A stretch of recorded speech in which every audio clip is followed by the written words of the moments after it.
Every ruling authority that exists has been established by God. What then does the Bible say about civil government and the believer's responsibility to the government? Governance. Biblical Perspective Message Series.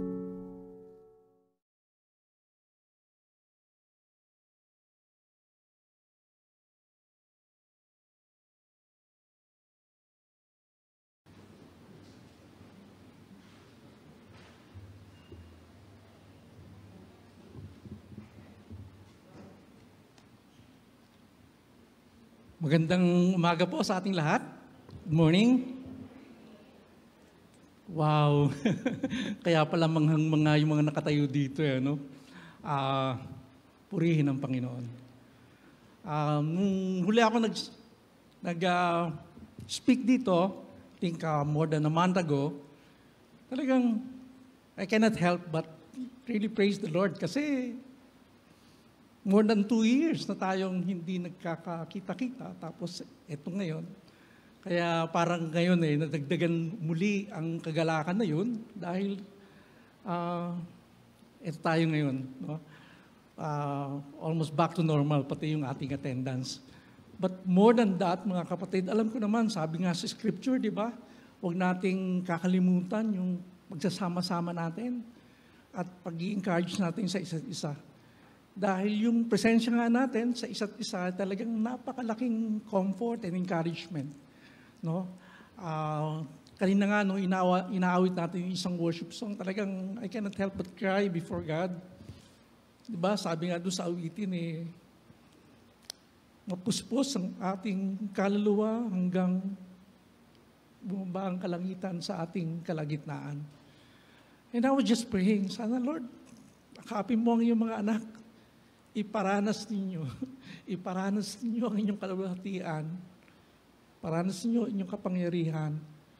At beyond our understanding, sana makita muli ng bawat isa. Oo.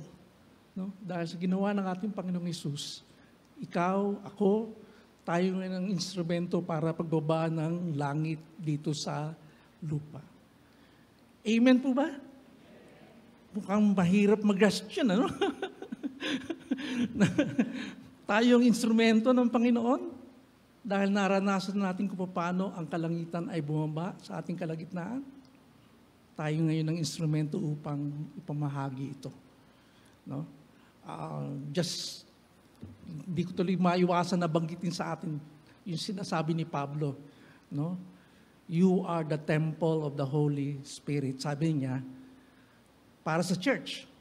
Chapter 3, 1 Corinthians chapter 3. Pero sa chapter 6 naman, ng 1 Corinthians, you as an individual are the temple of the Holy Spirit. 2 beses niyang inulit yun. Yung mga kapatid, sa scripture, ang templo, yan yung lugar na kung saan nagtatagpo ang langit at lupa. So you can just imagine, each one, tayo, as God's people, the temple of the Holy Spirit. You, as an individual, is the temple of the Holy Spirit. At harinawa, yung awiting kasi na yun ng Tagalog, no? Wala pa ako nakikitang ganong kanta kahit na sa English. Siguro, dahil tayo mga Pilipino, pag meron tayong nararanasang kapatawaran sa pamilya, sinasabi natin, di ba? Parang bumaba ang langit sa lupa. Kaya siguro, yun yung binanggit sa awitin, without knowing na yun pala yung sinasabi ng banal na kasulatan ng Panginoon na fulfill. Kaya isa siguro nating pribilehiyo dahil sa ating lingwahe at ating karanasan. Pero yun na nga mga kapatid. Kaya ako sinasabi yan dahil ang ating pag-aaralan ngayon is really a matter of perspective. Ano ang ating pananaw? Mamaya babalikan natin yung pamagat ko na yan para ating ini-introduce sa inyo. Sabi ko nga, etong linggong ito, ang ating paksa ay talagang it's a matter of perspective. Ito yung pagtatanong sa bawat isa sa atin, paano ba natin tinitignan ang ating kalagayan ng ating bansa, tayo sa harap ng Panginoon. kahit na sa buong mundo. Kaya nga,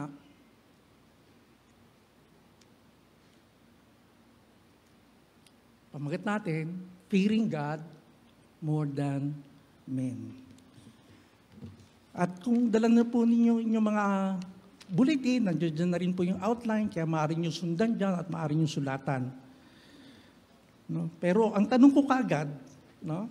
Dahil dyan sa kwento nga ni Shadrach, Meshach, and Abednego, na palagay ko mas alam na alam ng ating mga kabataan dahil ito ay talagang bahagi ng Sunday School lesson.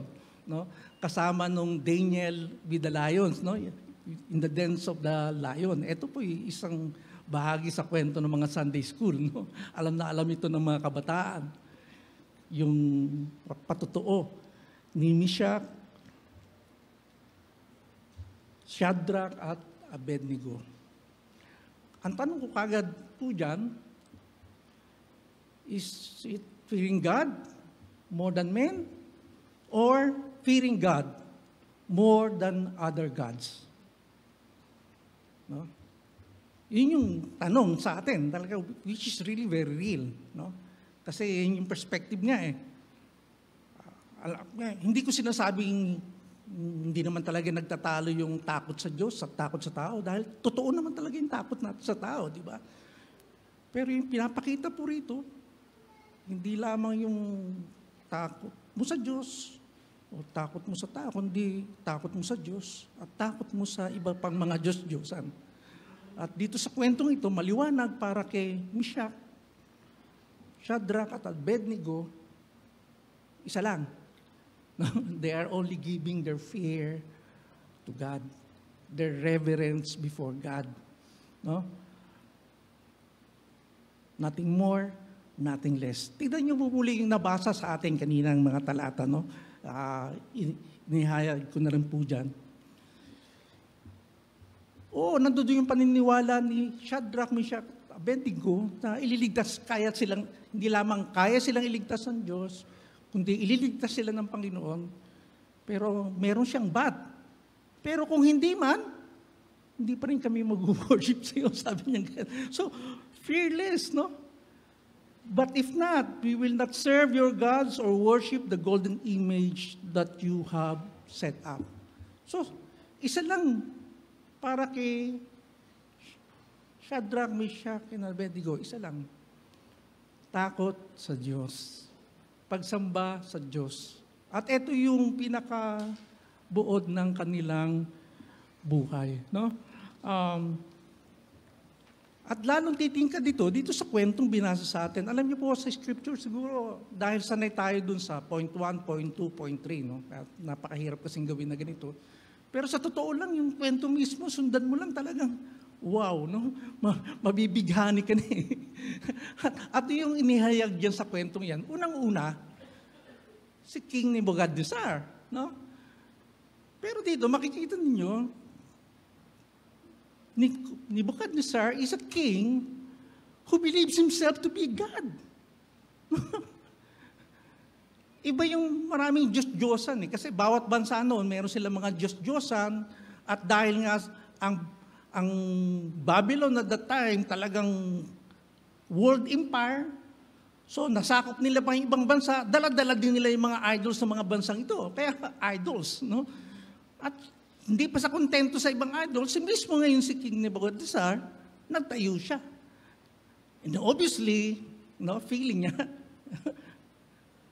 siya yun. No? Kahit di sabihin, dahil siya yung tumawag ng mga tao. Eh, no? Nung dedication, he was requesting all people to bow down and worship the God He created in His image. No? Kaya nga golden eh. Kaya nga this is some question of a king who believed himself to be God. No? Andyan yung verse 17 na binasa sa atin. Verse 7, therefore as soon as all the people heard the sound of the horn, all the peoples worship the golden image that King Nebuchadnezzar had set up. Pero tignan niyo yung sa verse 15, diyan sa binasa sa atin kanina. Ano sabi niya? Kung hindi kayo sasamba diyan sa image na yan, pagkatapos ng praise and worship, sabi niya ganyan kasi all manner of music and sound, pagkatapos ng praise and worship, at hindi kayo sumamba, ano sabi ni King? Doon kayo sa fiery furnace. No?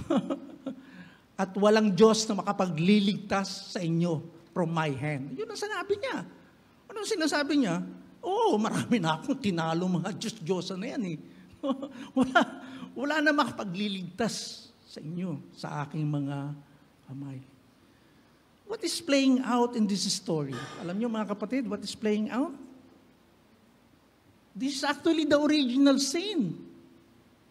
Alam niyo ba yung original sin? It's not just a matter of disobedience, hindi mo sinunod ng Panginoon. Hindi. Ano ang temptation ng diablo kay Adan at kay Eva?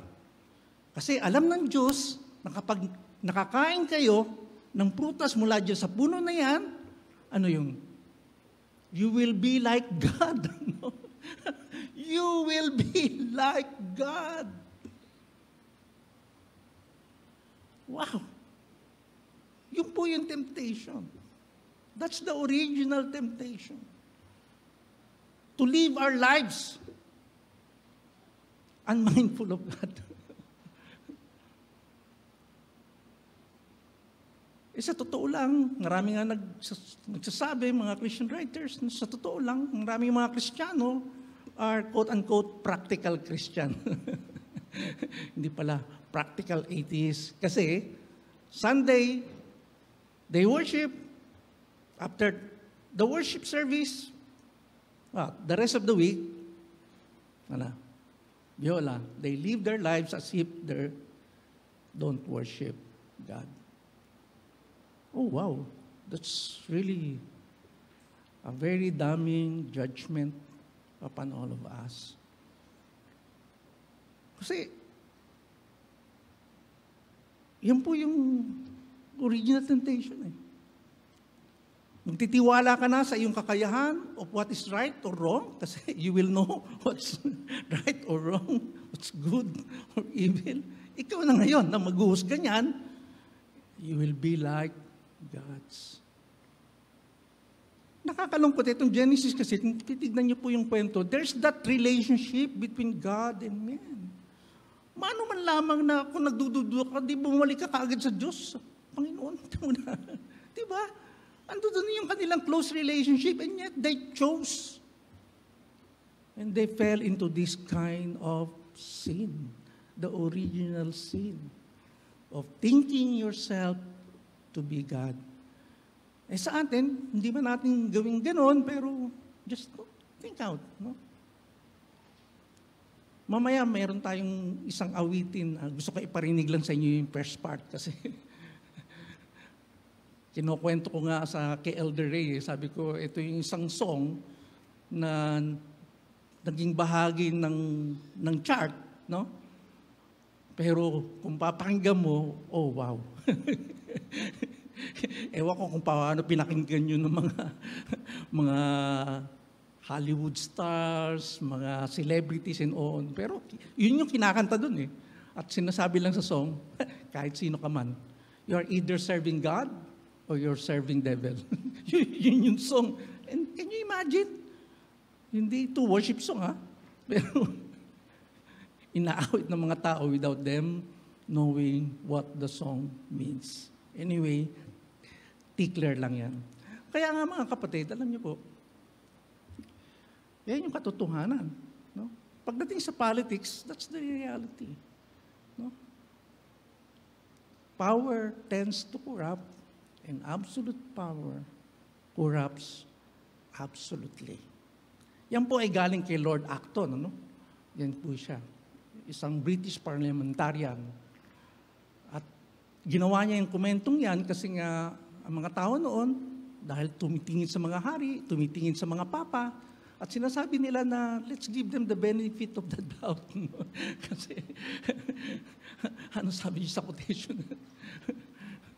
Na treat them special kasi talagang hindi sila nagkakamali. No? Kaya nga yung nakakatakot nga, di ba, yung papal, yung belief sa papacy na Ano, di ba? When he is Pope, hindi siya nagkakamali. No?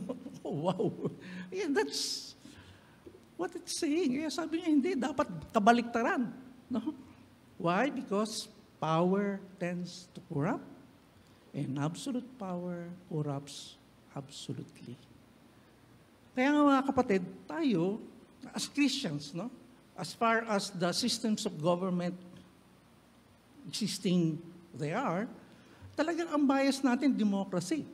Kasi alam natin na pag ito ay nakasenter sa isang tao, no? Mas lalo yung tendency ng corruption. Di ba? Marami tayong kasabihan. What are we in power for? Di ba? Pag ikaw ay nasa posisyon na, may mga lalapit sa iyong mga kamag-anakan and everything. Di ba? Diyan kayo eh. What are we in power for? Sabi nga. Yes, kaya nga tayo mga kapatid, pagdating sa politics, let us really, kunyari, meron tayong presidente, di ba? Sa totoo lang, maraming alam ang presidente na hindi natin alam. And we need to give the benefit of the doubt. Kaya nga nandoon yung ating willingness to submit. Isang issue na lang, pinagtalunan namin ito ng mga kasama ko. Nung nag-declare ng martial law, si Duterte sa Mindanao, I defended, sabi ko sa kanya, let's give him the benefit of the doubt. Marami tayong hindi alam dahil na alam niya. Di ba? Pagdating sa ganun, ando doon yung pagrespeto mo. No? Pero pagdating sa iba pang mga bagay, kung ito yung maliwanag, makikita natin yung halimbawa din na ibinigay ni Shadrach, Meshach, and Abednego. And then, yung sumunod ng kwento, ano nangyari? Doon sa translation na binasa sa atin, ito, sabi rito, yung mga astrologers daw, parang merong tinge ng religious conflict. No? Pwede sa atin sabihin ganito. Pero dito sa ESB, ang tinutukoy dito yung mga Chaldeans. Perhaps they are known for astrology, pero perhaps they are just a faction or a group of people din dun sa Babylon. So ano nangyari? We are given an example of the way of politics. Nakita nila si Nebuchadnezzar, nagpa-power trip, sinakyan nila ito para to do away with their quote-unquote rivals. No? Kasi at that time, remember, chapter 2 ng Daniel, di ba, sa kwentong ito, alam natin na ininterpret ni Daniel yung dream ni Nebuchadnezzar. And wow, no? Kaya kinilala ni Nebuchadnezzar ang God ni Daniel, who is the God of wisdom. At dahil dito, itinaas niya si Daniel, ginawa niyang parang siya lang yung advisor sa palace. And then, yung kaibigan ni Daniel, Shadrach, Meshach, Abednego, ginawa niyang provincial official. Ibig sabihin, dapat kasama sila rito eh. Pinatawag sila eh. Pero, at that time, I just assume, Nebuchadnezzar considers the four of them, or even the Jews, na iba sila eh. No? Kaiba sila. Isang halimbawa na lamang, dito sa ating bayan ngayon, ang mga Jehovah's Witness, they don't honor the flag. No? Eh sa atin, malaking ano yun eh. No? Pero sa kanila, it's a matter of their belief na ang kanilang allegiance sa Panginoon lang. No? Ganon yung kanilang expression. So, tinatanggap yun. So, maari dito, tinatanggap sila ni King Nebuchadnezzar, pero, merong sinakyan yung kanyang power tripping, and they would like to do away with the three of them, Shadrach, Meshach, and Abednego. O King, di ba sabi mo ganito, na pag hindi sumamba dyan sa golden image na ginawa mo, ay ipapatapon mo dun sa pugon. No? What? Sino sila? Yung mga Hudyo, utang-tot na nilagay mo sa provincial government. Actually, mga high-ranking official itong tatlong ito. No? And then, siguro, kay King Nebuchadnezzar, take it for granted na ang allegiance na itong tatlong ito, dahil nag-serve naman sa kanila, they will just consider it as a matter of allegiance to the king, di ba? Kaya, kung babasahin natin ang kwento, parang andun yung confidence niya eh. Kaya nga kung titignan natin itong kwentong ito, talaga namang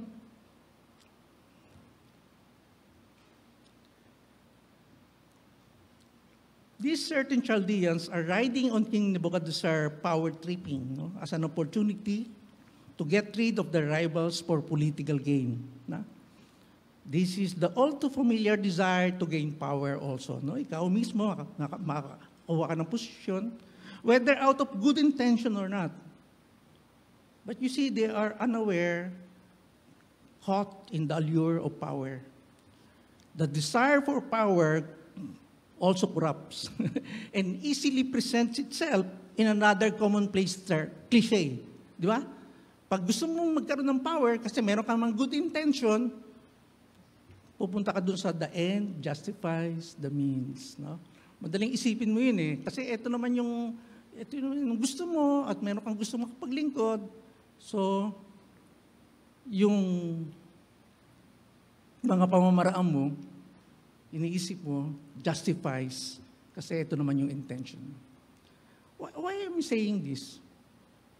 Maliciously, no? Ginawa ito ng mga certain Chaldeans. Pero sa field ng politics, hindi mo naman pwedeng sabihin malicious yan or what. No? Marahil good intention na gusto niyang siya ang nasa posisyon. Pero yun na nga eh. Kahit na yung mga good intentions mo, when you're playing with power, it can easily slide into the end justifies the means. Basta makarating ka na lang sa gusto mong patunguhan. Ano yung sinasabi sa international relationship? International relationship, sa mga lingwahe ito ng mga Marxist, no? Sabi nila, as well in politics, no? In politics or in international relationship, there are no permanent friendship. Wala daw permanenteng pagkakaibigan. There are only permanent interest. Ibig sabihin, bawat isa ang ipaglalaban ang kanilang mga interest. Kaya nga, pagdating sa ganitong kalakaran, pagdating sa politics, talaga namang mas may wisdom yung sinasabi ni Machiavelli. Ano yun? It's better to be feared than to be loved. Pagdating daw sa politics, mas mabuti pa daw takot sa iyo yung tao. Kasi kanya-kanya naman namang interest yan. Kasi kung meron silang love sa iyo, no? Pwede nilang tignan yung opportunity na ito para for them to put forward their interest. Kaya nga, wow, ibang-iba, no?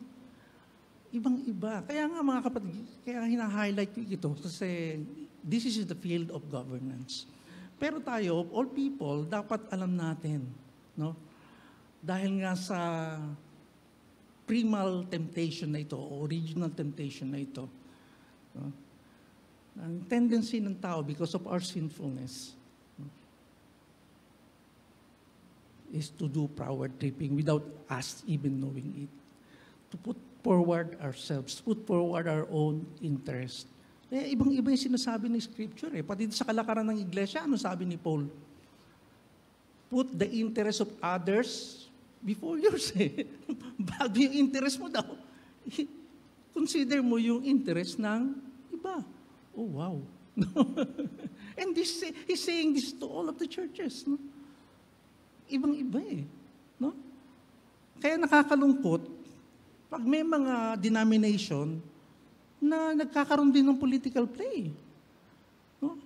Hindi ko na nababanggitin kung ano denomination, pero alam niyo po, dahil nga, alam ko kasi yung sweldo ng bishop ay $1 kasi directly sa US, so kanya-kanyang kampanya yung gustong maging bishop. Kanya-kanyang gather ng mga delegates para sila ang ma-elect na maging bishop. Talaga namang, kanya-kanya nga yung siraan, kanya-kanya nga yung, can you imagine happening in the church of our Lord? Who says na, ang anong paman sa atin ng Panginoon? Put the interests of others before your own interest. At siguro, ang intention mo, magkaroon ka ng power para you will do good. I mean, maaring good intention ka. Pero pag pumasok ka na sa ganyan, no, sabi nga nila, politics is the art of compromise. May kaibigan ako, Kristiyano, naging part siya ng party list. At napunta na sa Congress, ay talaga naman. Kasi, meron kang gustong isulong, makikipagkompromiso ka naman sa iba para suportahan ka at susuportahan. Ganun na nangyayari dyan, mga kapatid. Hindi ko sinasabing hindi pwede ang Kristiyano sa politics. I think it will take special people at magbabanggit din ako sa inyo ng ilang mga halimbawa mamaya. Pero yun nga, we are given an example of the way of politics. At ngayon, yan yung konteksto dun sa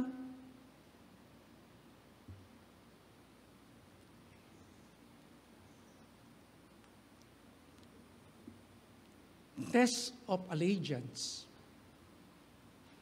Yun yung pagbasa natin. Pero para kay Shadrach, Meshach, and Abednego, there is no test. Hindi na necessary yung test. Tingnan nyo na lang yung pakikipag-usap nila sa hari. Ano? No? Kasi dito, katulad ng Sunday School, madali kasing mag-focus dun sa miracle na ginawa ng Panginoon.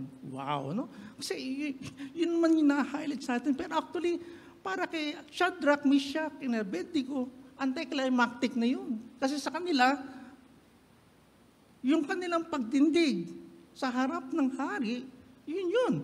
No? That's it. Tingnan niyo lang yung pakikipag-usap nila kay King Nebuchadnezzar.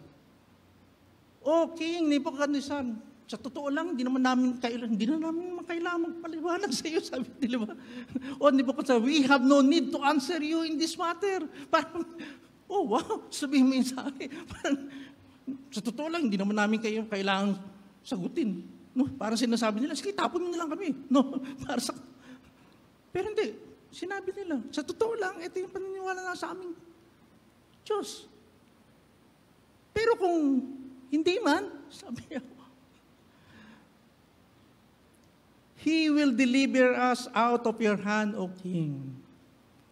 At siguro dito later on, makikita natin sa New Testament, pag sinabi yan na naman ng palataya, He will deliver us from death. And even through death. Yun na ngayon sa New Testament eh. He will deliver us whether from death or even through death. Hindi nila bilanggit yun, pero ang kanilang allegiance, yun ang talagang matindi. But even if not, sabi ngayon ni Shadrach, Meshach, and Abednego, we will not serve your gods or worship the golden image that you have set up. Wow. Yes, they believe and trust God's power to intervene and are sure of their deliverance, even through death, from King Nebuchadnezzar. Kasi yung ginawa ni Nebuchadnezzar, without him knowing it, is really evil-inspired exercise of power. No, evil-inspired exercise of power. Acting like he himself is God. Pero parang nga, kay Shadrach, Meshach, and Abednego, there's just the fear of God. Yun lang. No more, no less. Their allegiance is a settled question.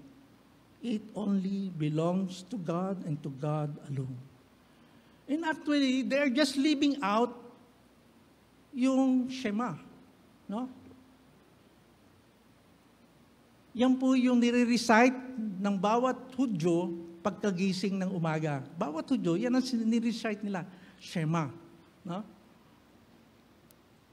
Shema means listen. Shema, hear, O Israel, the Lord our God, the Lord is one. And you shall love the Lord your God, with all your heart, and with all your soul, and with all your might. So yan kanila ni-recite araw-araw. There's only one God. So, marami kang mga Diyos dyan. There's only one God. And Him we serve and we love. Kaya nga, it naturally flows. And mamamangha tayo dun sa miracle na nangyari. But as far as Shadrach, Meshach, and Abednego is concerned, anticlimactic na yun. Hindi sila nagulat. Sino nagulat? Hindi yung hari. Di ba? Yun yung na-highlight sa kwento. Gulat na gulat yung hari. Di ba? 3 yung tinapon natin. Bakit yung 4 yung naglalakad doon? At hindi na sila shackled. At dyan sa kwentong yan, naku, dramatize yung kwento, dramatize mga kapatid. Kasi binanggit pa dyan yung mga cloak nila, no? At kung ano-ano pa yung mga suot nila. Tapos nandun sila, tinapos sila doon sa apoy. Ano nangyari? Dahil nga sa sobrang init, pati yung mga sundalong nagtapon sa kanila doon, nasunog. No? Drama talaga. Yung ay nakakalungkot pag may mga nagpa-power tripping, may mga collateral damage nangyayari. So itong mga sundalong ito na sumusunod lang, collateral damage. Sunog sila sa power trip ng kanilang hari. And yet, eto ngayon, si Shadrach, Meshach, and Abednego. Ano sinabi dyan? Kahit nga daw yung buhok nila, hindi nasunog eh. No? Binanggit pa dyan sa kwento. Talagang, wow, gulat na gulat. Hindi si Shadrach, Meshach, and Abednego. Hindi eh. Ang gulat na gulat, si King Nebuchadnezzar.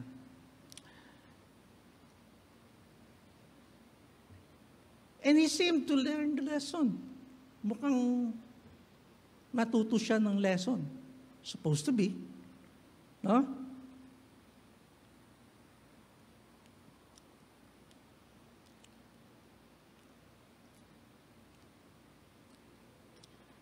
And he seemed to have learned the lesson.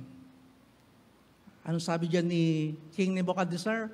Blessed be the God of Shadrach, Meshach, and Abednego, who has sent his angel and delivered his servant who trusted in him, and set aside the king's command and yielded up their bodies rather than serve and worship any God except their own God.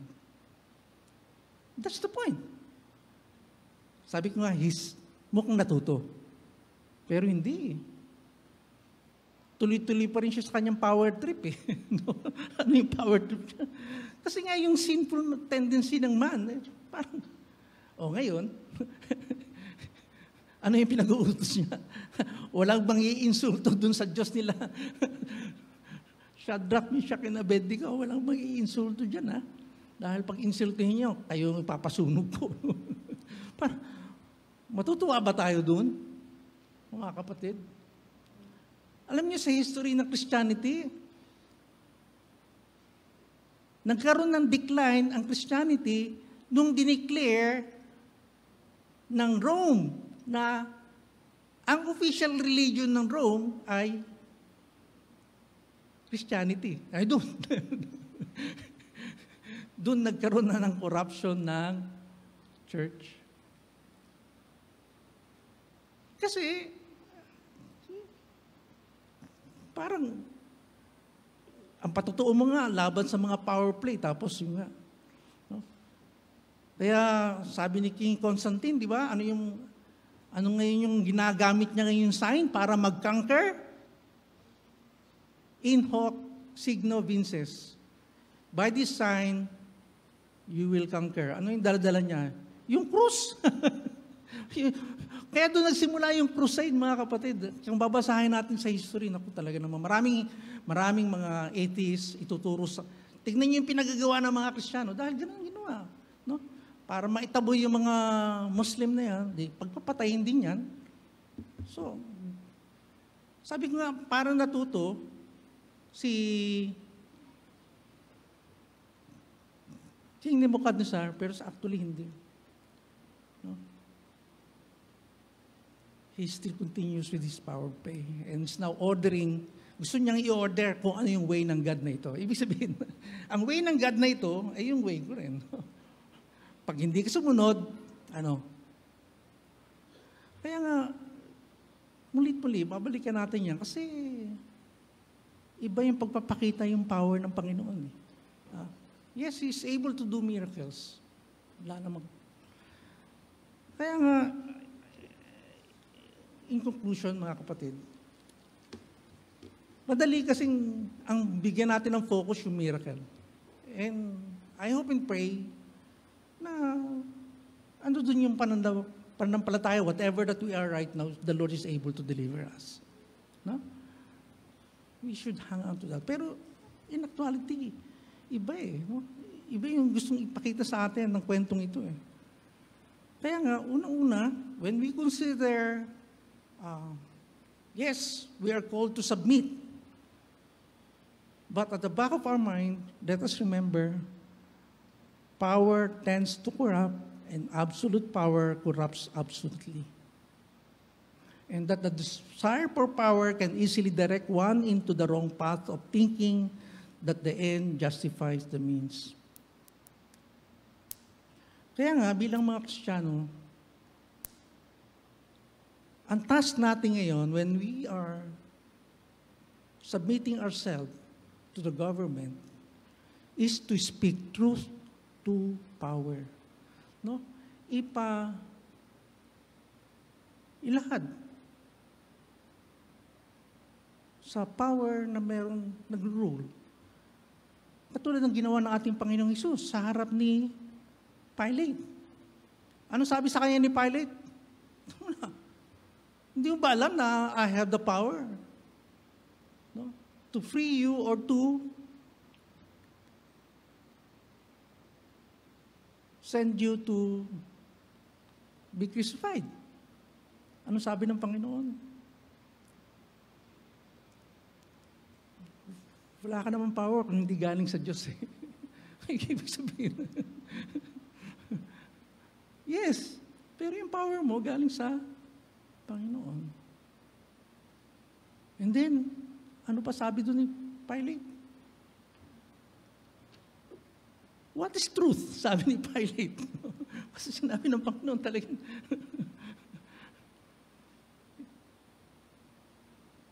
Ay, yung sinasabi ni Pilate. Kasi, alam nyo, noong pa man, alam na ni Pilate yun.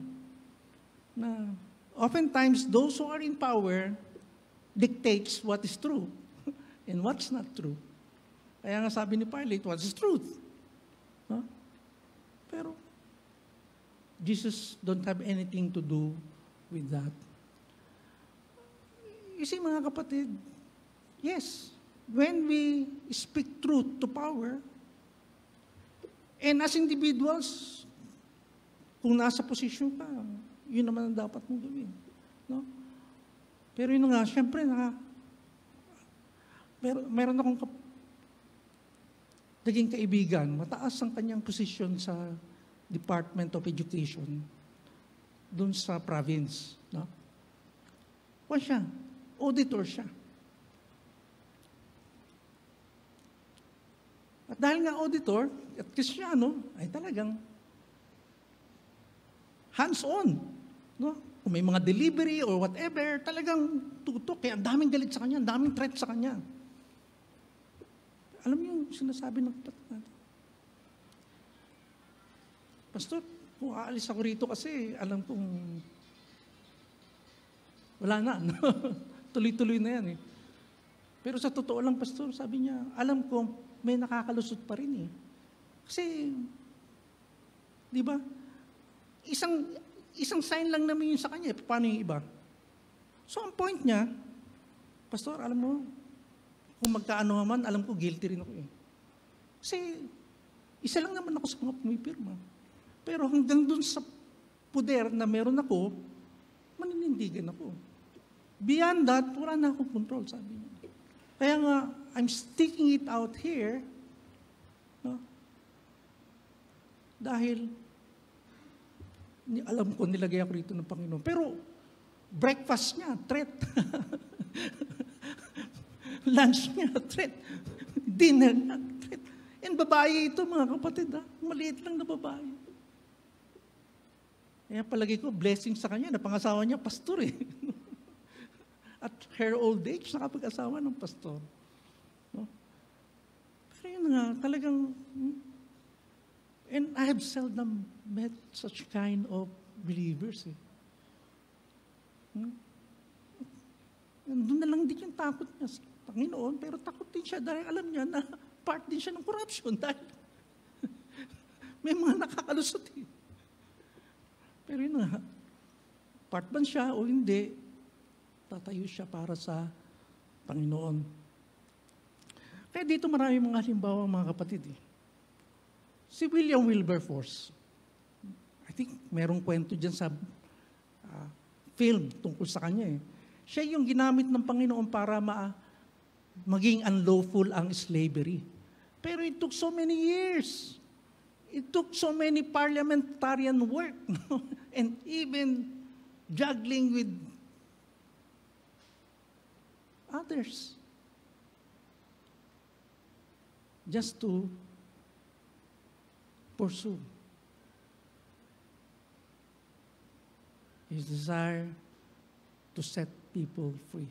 It took so many years. William Wilberforce. I'm sure merong movie yan sa Netflix tungkol sa kanya. Or, Senator Mark Hatfield, siguro hindi nyo naririnig yun. He is a Republican senator na Kristiyano, pero siya yung nag-establish ng Christian Fellowship sa Congress and Senate. Kaya Democrats man o meron mang Republic, they gather together and pray. No? And they don't talk politics. Kaya doon din nag-establish yung mga tinatawag nilang prayer breakfast, no?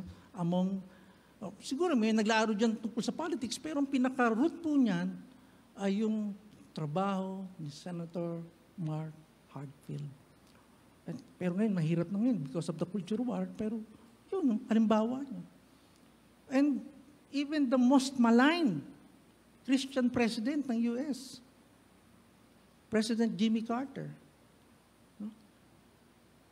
he's one of the most maligned president, pero when you look closely at what he has done, ang isang advocacy niya noon is establish the standard for human rights all over the world. No?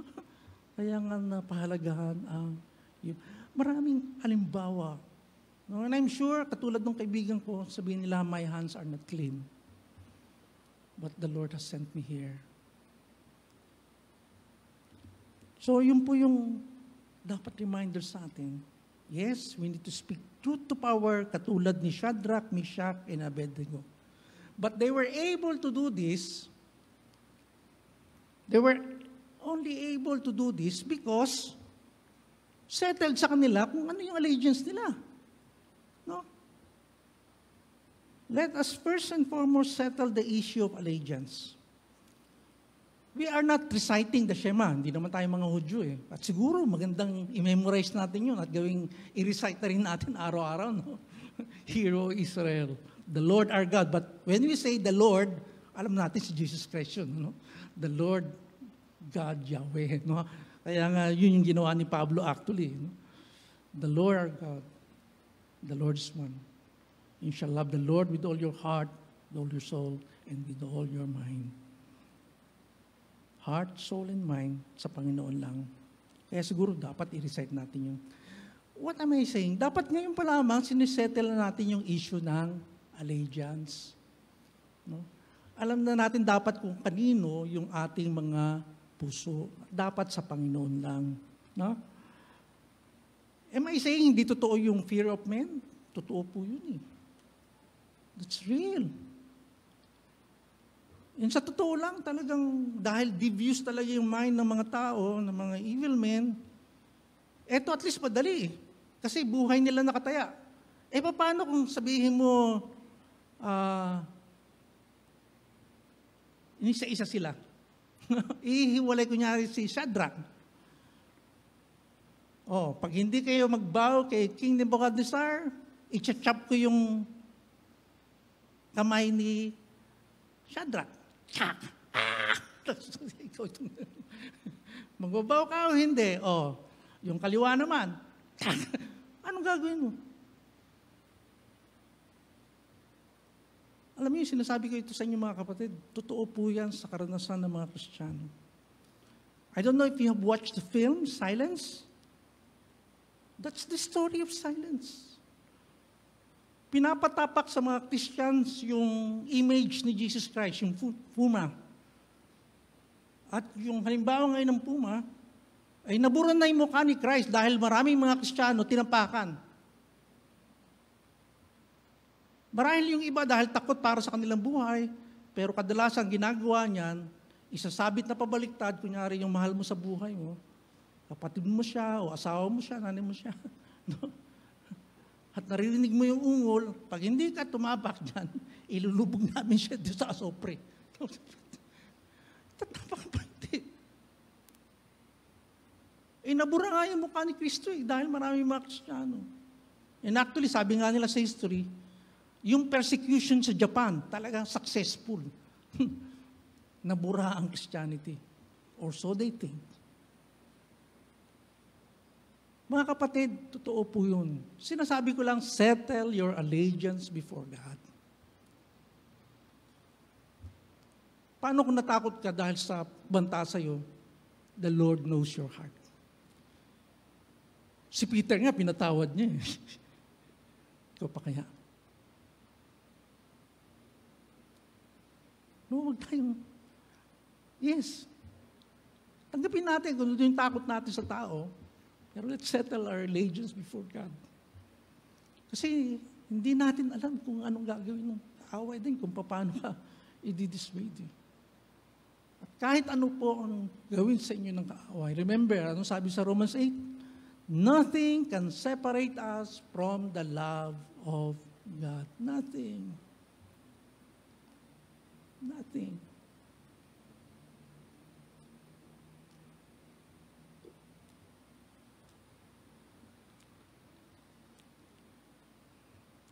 Wala tayong oras, so saka na lang yung song.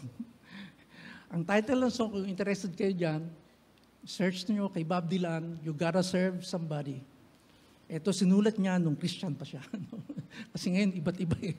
Siguro napasok sa mga Kristiyano, pero that song is really mapapawaw kayo. No?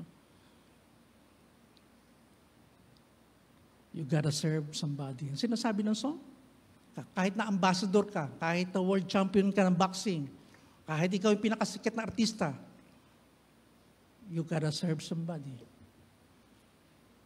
Kung hindi si God, kung hindi si Jesus Christ, malamang niya si Satan. Dahil sa totoo lang, katulad ng kwentong ito,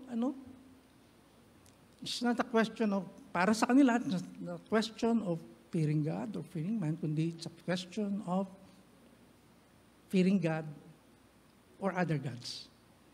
There's always the devil that stands. Ando doon pa rin yung katotohanan ng original temptation. Kaya nga kapatid, it's a matter of perspective. Ngayon, mas mahalaga po ito pagdating sa politics. Why?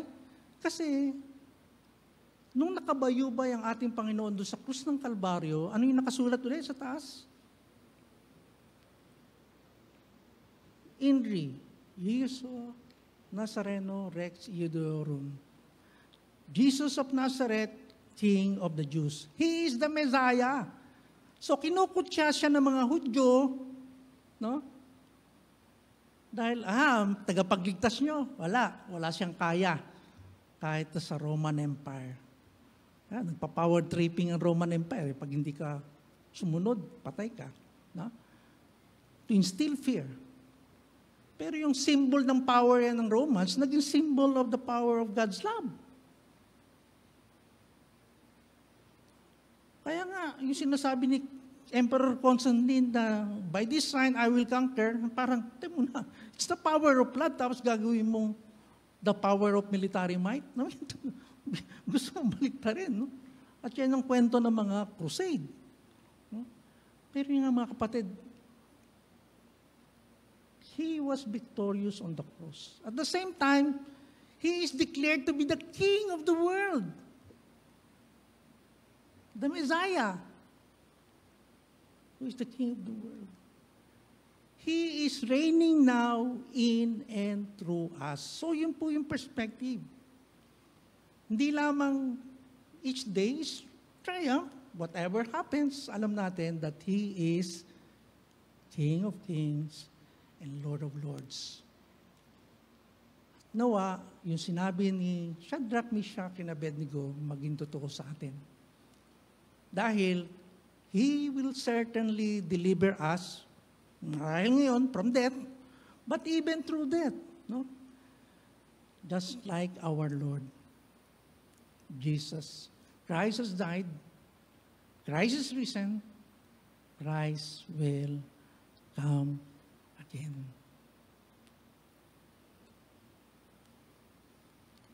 Kaya nga sa matter perspective, ano sabi niya ni Pablo? Ephesians chapter 6. We are not battling with flesh and blood, but with the prince and principalities of the air. And mga kapatid, that is also very much true in the field of politics. Kaya nga, alam niyo, binuhay ng Panginoon yung ministry ng prayer. Di ba? Dahil sa Dawn Watch, dahil kila Elder Cesar. And praise God. At lalong kailangan natin yan. Especially at this time. No? Especially at this time. It's a very critical period for our national history. But we have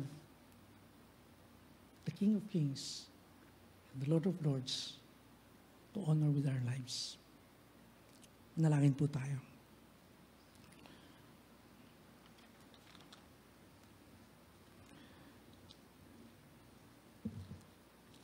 Panginoon, maawa po kayo sa aming bayan. Maawa po kayo.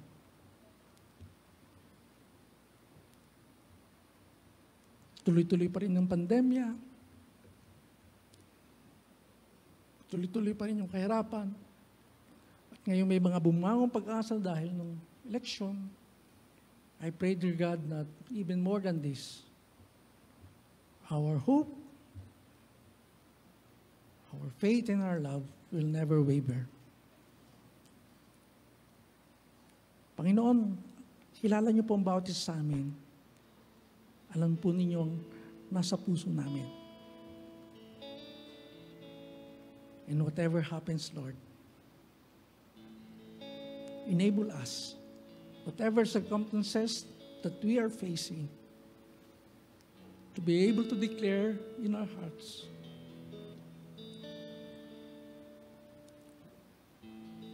we love you, Lord.